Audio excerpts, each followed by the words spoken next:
Durante estos 18 meses. Estamos dando un informe hasta dónde se ha avanzado las casas y encontramos algunos detalles, alguna inconformidad.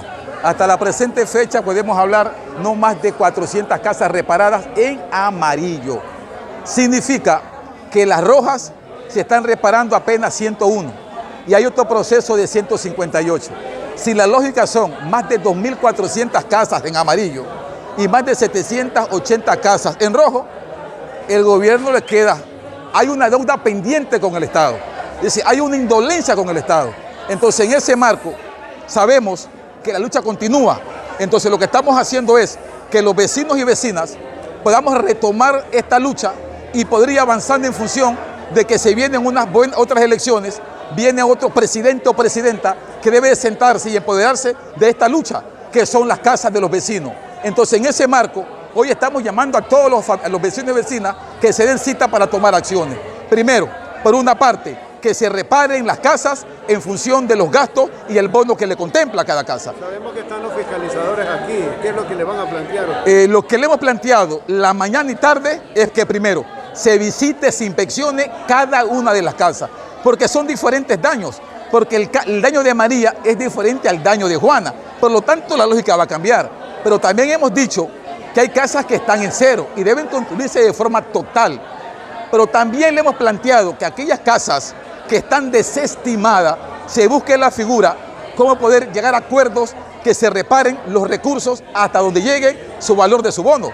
Porque no se puede permitir que en 18 meses te digan desestimar y te vas, pues. No, pues señor, esa no es la lógica, pues. Lleguemos a un arreglo, que la casa quede por lo menos para poder vivir dignamente. Y en ese contexto es que estamos todavía luchando.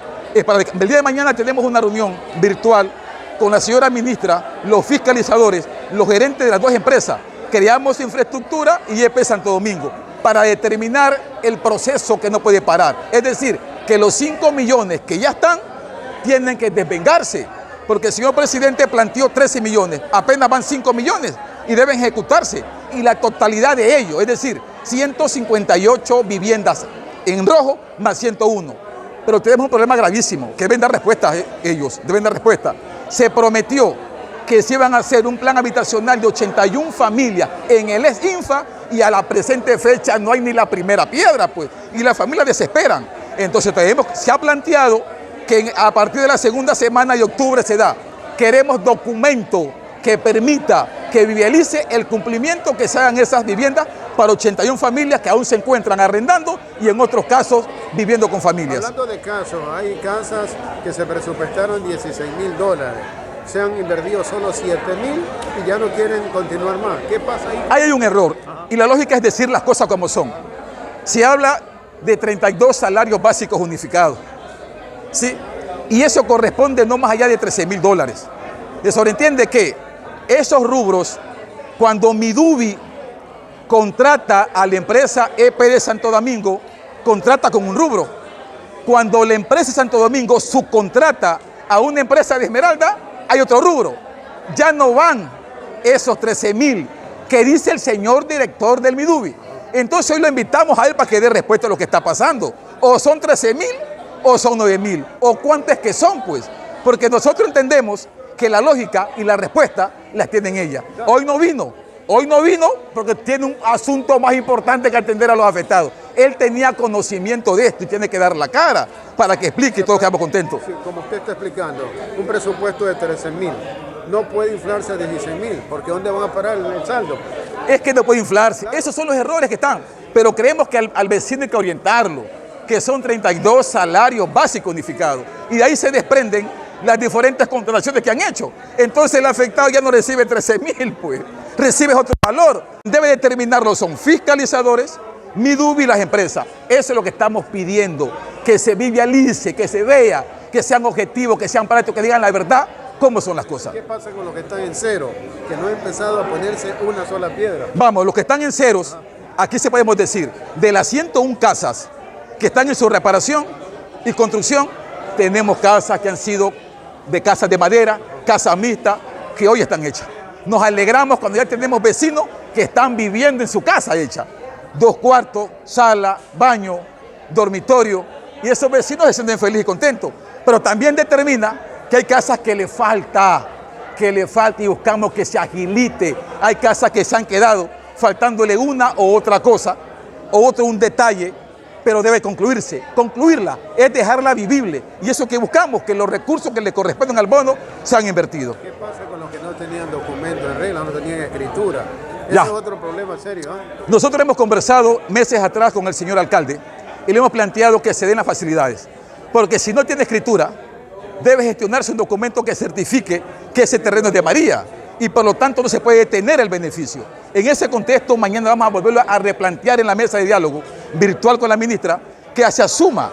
Por eso se está invitando a esta reunión al alcalde para que también sea parte y pueda también proponer, pues ya lo propuso, que le iba a dar escrituras gratuitas a los afectados, que se mantenga esa palabra, pues, y que se genere la expectativa. Porque la lógica y la cultura de los esmeraldeños es que muchos no tenemos terreno, pero que también entendamos que un bono no se puede perder, pues, y que se busquen los medios que se permita decir, saca tu documentación, agilita tu documentación, pero a la par estamos reparando las casas, pues, y eso debe ser, pues, ese debe ser el beneficio. Muy bien. Creo que ha terminado la reunión de hoy en Santa Paz, ¿no? En Santa Paz termina porque prácticamente lo que hemos hecho, orientar al vecino y decirle, vecino, cuando llegue el contratista a tu casa, siéntate, habla con él y dile, estas son mis reparaciones y de allí que se reparen, porque cada vecino es vigilante de su casa, cada vecino debe ver que no le falte un detalle y que su rubro se determinen allí y que su casa quede digna para vivir. En ese marco, gracias a ustedes que permiten que esta lucha se mantenga. Son los medios digitales, son los medios de comunicación que han hecho visible este reclamo justo. Gracias a ustedes y seguimos en la lucha. Enrique Valdés.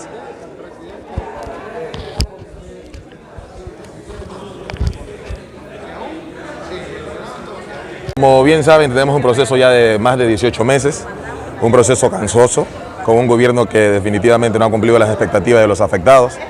Ya llegando prácticamente ya mismo a 2 años, sabemos de que al principio eran más de 8.000 casas afectadas, las cuales fueron semaforizadas como verde, amarillo y rojo.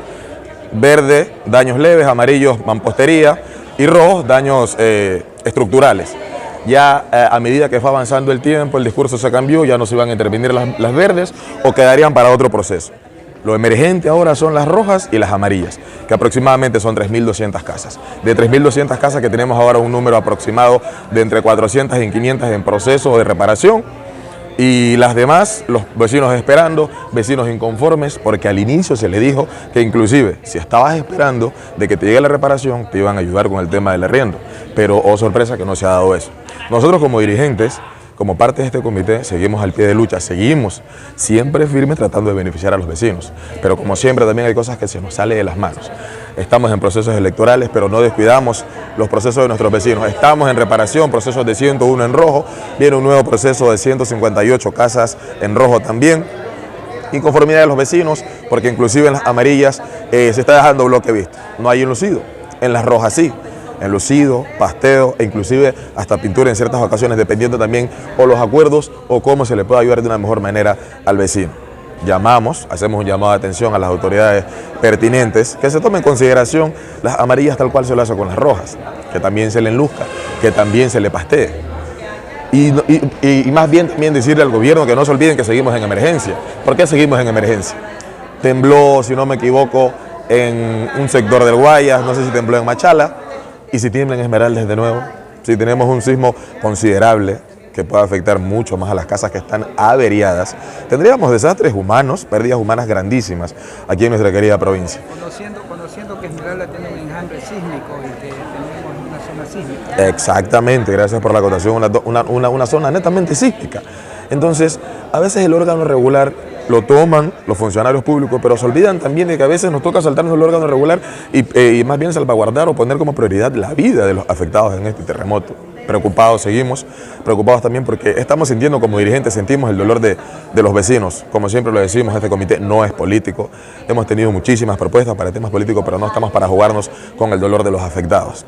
Pedimos y seguimos al pie de lucha, pedimos a las autoridades, pedimos a este gobierno que aún no termina, que por lo menos cierre con broche de oro, por lo menos terminando en un gran porcentaje las casas afectadas. Otra preocupación que tenemos es el plan habitacional en frente del Exinfa, que es para 81 familias que se va a reubicar. familias que están en zona de riesgo, familias que inclusive el presupuesto para la reparación no le da el bono, y se ha quedado en que se le iba a reubicar. Ese proceso comenzaba en mayo, ya estamos en septiembre.